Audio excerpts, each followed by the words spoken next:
साथियों नमस्कार, मैं हूं नीरज पटेल और आप देख रहे हैं नेशनल जनमत। ऐसे समय में जब देश की सबसे बड़ी और सबसे प्रतिष्ठित नौकरियां देने वाले संस्थान यूपीएससी पर फर्जीवाड़े के आरोप लग रहे हों, फर्जी सर्टिफिकेट के सहारे आईएएस आईपीएस बनने के आरोप लग रहे हों, जब बड़ी नौकरियों की चाहत में सामान्य घरों के बच्चे दिल्ली जाकर के कोचिंग संस्थानों और सरकार की जुगलबंदी में मौत के शिकार हो रहे हैं, और तो और लेटरल एंट्री के माध्यम से संघीय पृष्ठभूमि और विचारधारा के लोगों को सीधे सीधे बिना आईएएस परीक्षा पास किए ज्वाइंट सेक्रेटरी बनाया जा रहा हो, एनएफएस के माध्यम से ओबीसी एससी एसटी वर्ग के अभ्यर्थियों को प्रोफेसर बनने से रोका जा रहा हो, तो ऐसे समय में नगीना से सांसद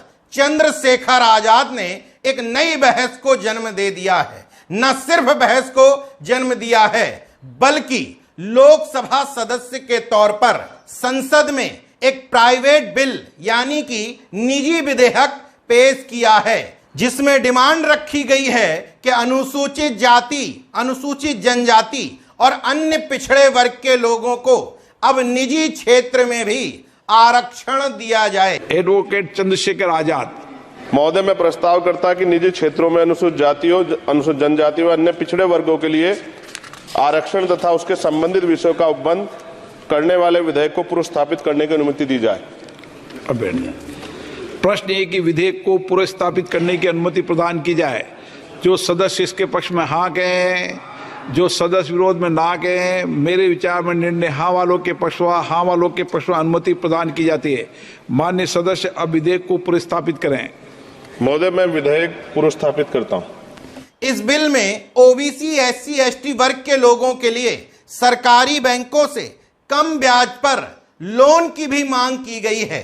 इसके अलावा दोनों सदनों में इस वर्ग को जो निजी क्षेत्र में आरक्षण प्रदान किया जाएगा, उसकी वार्षिक रिपोर्ट को प्रस्तुत करने और उसकी समीक्षा करने की भी बात कही गई है।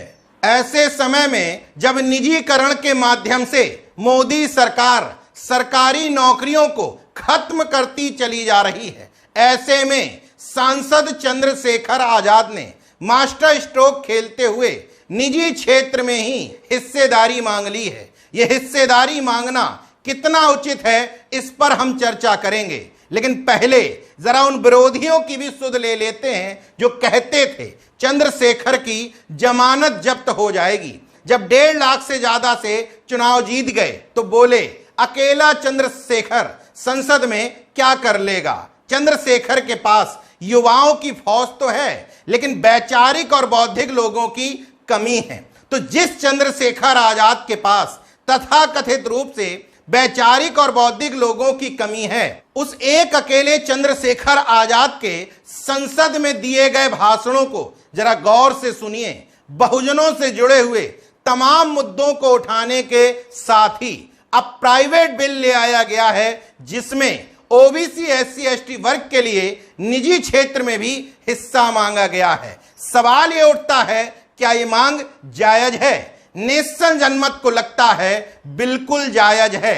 दरअसल संविधान का मौलिक सिद्धांत भी समाज के विभिन्न वर्गों में गैर बराबरी दूर करने की बात करता है। सरकारी नौकरियों से यह गैर बराबरी काफी हद तक दूर हुई है, लेकिन पूरी तरीके से नहीं।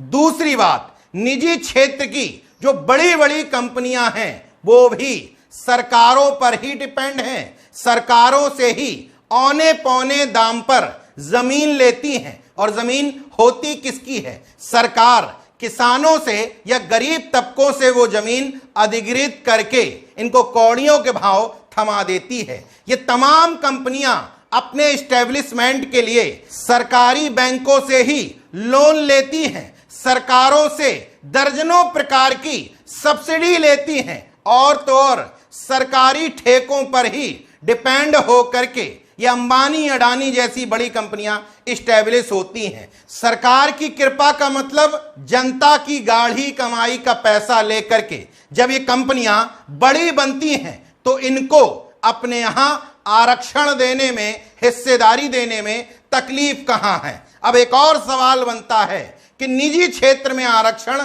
देने से कहीं भारत की अर्थव्यवस्था ना चरमरा जाए। भारत अभी विकासशील देश है, लेकिन अमेरिका विकसित देश की श्रेणी में आता है। वहां आरक्षण का नाम अफर्मेटिव एक्शन है। वहां भारत की तरह जातियां नहीं हैं, लेकिन काले और गोरे का यानी कि रंग भेद है। इसी को ध्यान में रखते हुए अमेरिका की सरकार ने अफर्मेटिव एक्शन में स्पष्ट तौर पर प्रावधान किया था कि कोई भी निजी कंपनी अगर सरकार से ऋण चाहती है या किसी भी तरह की सहूलियत चाहती है तो उसको अपने यहां कंपनियों में अफर्मेटिव एक्शन लागू करना पड़ेगा।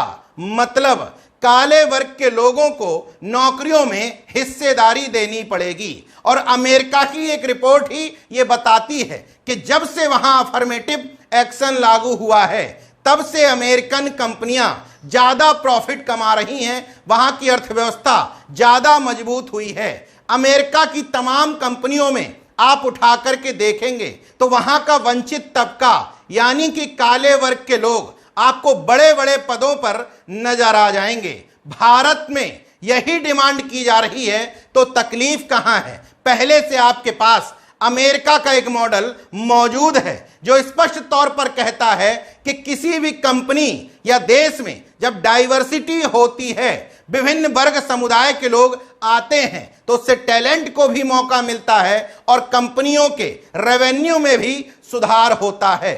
मनुवादियों को निजी क्षेत्र में आरक्षण से तकलीफ केवल कंपनियों में हिस्सेदारी देने से नहीं है, बल्कि पत्रकारिता में और वकालत जैसे पेशों में भी हिस्सेदारी देनी पड़ेगी, क्योंकि मौजूदा समय में यहीं पर सवर्ण वर्चस्व अभी भी पूरी तरीके से कायम है। इसके अलावा निजी क्षेत्र में आरक्षण का जो सबसे महत्वपूर्ण पहलू है वो ये कि ज्यादातर लोग मानते हैं कि निजी क्षेत्र में आरक्षण होने से नक्सलवाद की समस्या को खत्म किया जा सकता है, क्योंकि नक्सलवाद की समस्या ज्यादातर अति पिछड़े इलाकों में आदिवासी बेल्ट में ही आती है। और समस्या इसलिए है क्योंकि उनकी जल जंगल जमीन को छीन करके बड़े बड़े उद्योगपति वहां से माल कमाना चाहते हैं। जब वही उद्योगपति इस आरक्षण के तहत उन लोगों को अपनी कंपनियों में हिस्सा और नौकरी देने लगेंगे तो नक्सलवाद की समस्या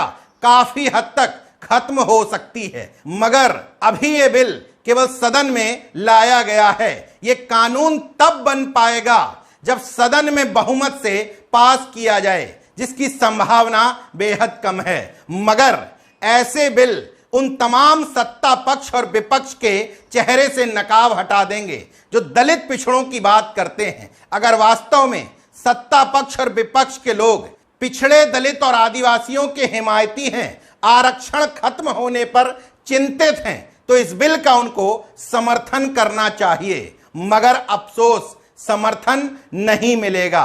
फिर भी नेशन जनमत दाद देता है उस अकेले चंद्रशेखर आजाद ने साबित कर दिया कि अगर नियत ठीक है, संघर्ष का मादा आप रखते हैं, तो अकेले होकर भी आप सैकड़ों मुर्दों पर भारी पड़ सकते हैं।